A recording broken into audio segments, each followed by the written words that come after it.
Alléluia, Alléluia, Alléluia. Je suis le bon berger, dit le Seigneur. Je connais mes brebis et mes brebis me connaissent.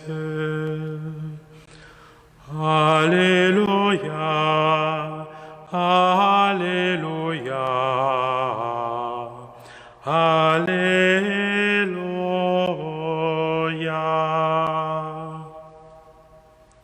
Le Seigneur soit avec vous. Évangile de Jésus-Christ selon saint Jean. Gloire à toi, Seigneur.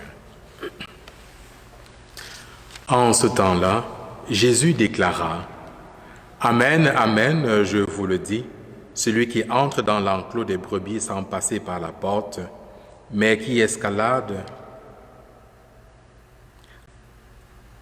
par un autre endroit, celui-là est un voleur et un bandit. Celui qui entre par la porte, c'est le pasteur, le berger des brebis. Le portier lui ouvre et les brebis écoutent sa voix. Ces brebis à lui, il les appelle chacune par son nom et il les fait sortir.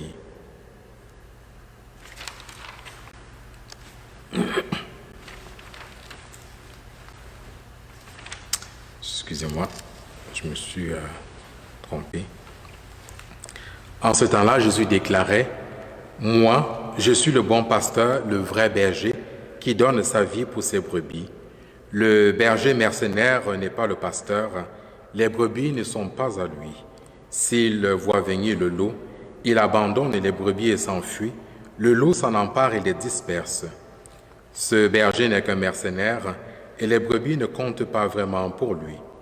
Moi, je suis le bon pasteur, je connais mes brebis et mes brebis me connaissent. Comme le Père me connaît et que je connais le Père, et je donne ma vie pour mes brebis. J'ai encore d'autres brebis qui ne sont pas de cet enclos. Celles-là aussi, il faut que je les conduise. Elles écouteront ma voix. Il y aura un seul troupeau et un seul pasteur. Voici pourquoi le Père m'aime, parce que je donne ma vie pour la recevoir de nouveau. Nul ne peut me l'enlever, je la donne de moi-même. J'ai le pouvoir de la donner, j'ai aussi le pouvoir de la recevoir de nouveau.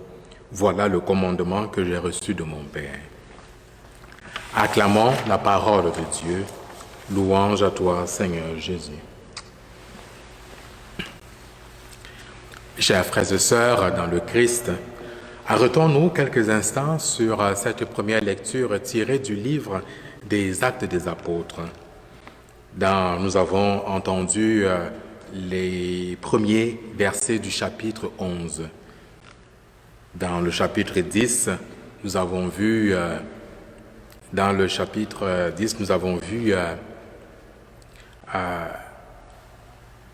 nous avons suivi le cheminement des apôtres. Nous voyons ici que les apôtres et les autres frères ne sont pas très contents de Pierre. Pourquoi? Tout simplement parce que Pierre aurait mangé avec des païens. Pierre se serait assis avec les païens. Nous découvrons ici dans ce chapitre, dans ces versets, les petites tensions qu'il y avait au début de l'Église sur les questions de rites, les questions des règles. Il faut se retourner dans le contexte de l'époque. Le peuple juif est le peuple choisi. C'est le peuple de Dieu. Et pour être juif, il faut être circoncis. La circoncision est le signe de l'alliance avec Dieu pour le peuple juif. En même temps, la circoncision fait appartenir à cette communauté. Alors, les apôtres, comme de très bons juifs, ont la préoccupation d'accueillir au sein de la communauté chrétienne à ce moment des personnes circoncis, des personnes qui partagent les mêmes valeurs qu'elles. Or, nous voyons que Pierre a une vision. une vision qu'il envoie vers quelqu'un d'autre, vers ce que dans le texte on parle d'autres nations. Il faut entendre ici par nation des peuples autres que le peuple juif. La vision de Pierre porte sur des aliments. Elle porte sur la question des aliments purs et impurs. Or, à cette époque, les païens étaient considérés comme ces personnes qui mangeaient des aliments interdits selon les préceptes de la loi. La vision de Pierre lui fait voir de la voix du Seigneur que tout ce que Dieu a créé bon comme aliment. Et dans les évangiles, on entend le Christ à un moment dire « Ce n'est pas ce qui entre dans la bouche de l'homme qui le rend impur, mais ce qui sort de sa bouche, ce qui sort de son cœur. » Et vous voyez plus tard, Pierre est rappelé de nouveau par rapport à ça, est interpellé de nouveau, autant pour moi. Les apôtres se questionnent justement sur l'attitude de Pierre. Pierre se fiant sur la vision qu'il a reçue, se fiant, il a des témoins, il dit « j'étais avec ses frères », mais en même temps, ce centurion de l'armée romaine a également une inspiration divine. À la rencontre de Pierre et du centurion, il y a quelque chose qui se produit. Il y a une conversion qui se produit et Pierre dit que l'Esprit Saint est descendu sur tous ceux qui étaient présents dans cette maison comme au commencement, c'est-à-dire comme à la Pentecôte. Cela nous révèle que l'Esprit Saint, l'Esprit de Dieu est donné à toutes les nations selon son bon vouloir. Donc, pour faire partie de la famille de Dieu, il est question de reconnaître Jésus-Christ comme Seigneur. Et c'est ce que nous dit Pierre, c'est ce que Pierre dit à ses frères. Qui suis-je pour leur empêcher de recevoir, de proclamer, de reconnaître le Christ mort et ressuscité dans leur vie comme Seigneur? Qui suis-je pour le faire?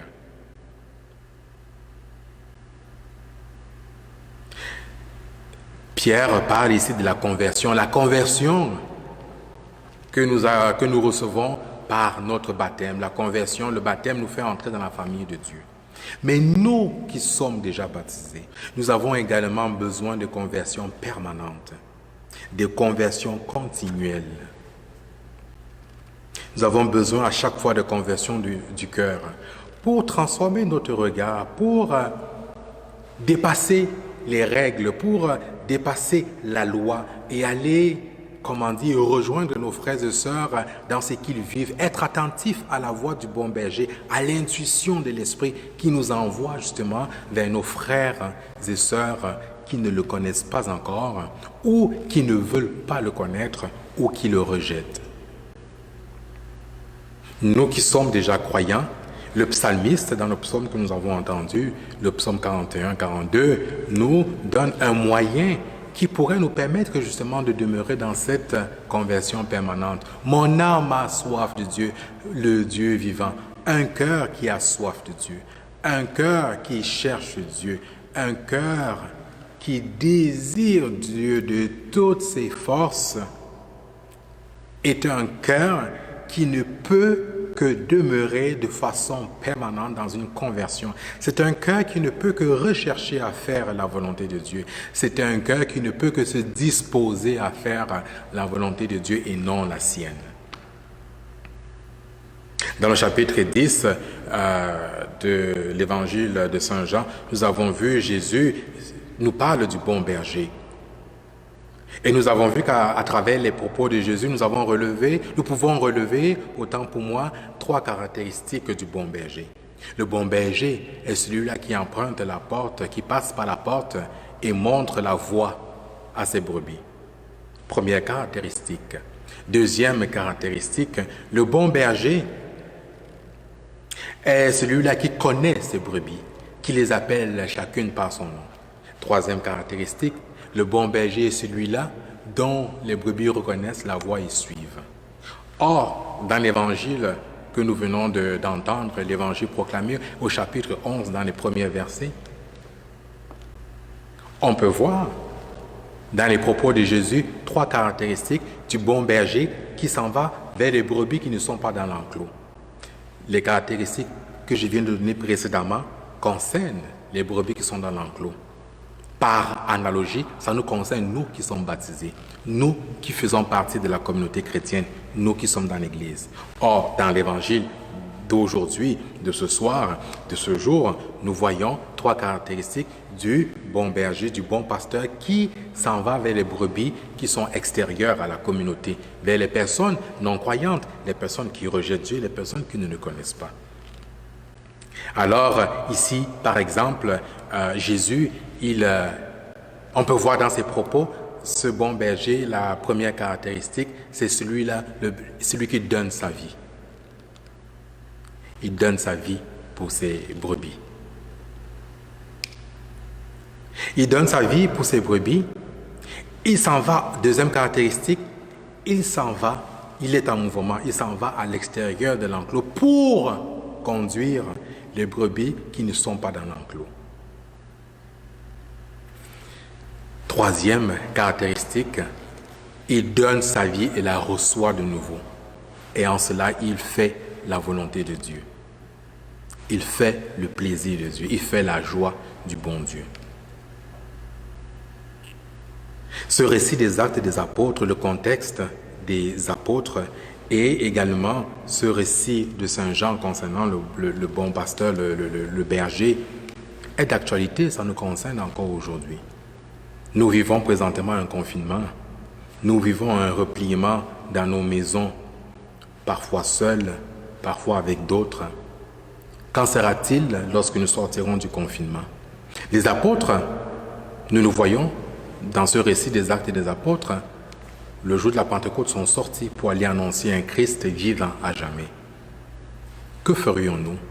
Qu'allons-nous faire lorsque nous sortirons du confinement? Oserions-nous sortir de nos enclos? Oserions-nous?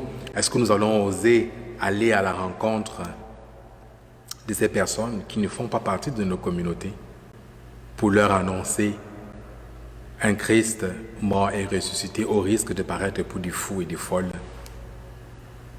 Qu'allons-nous faire?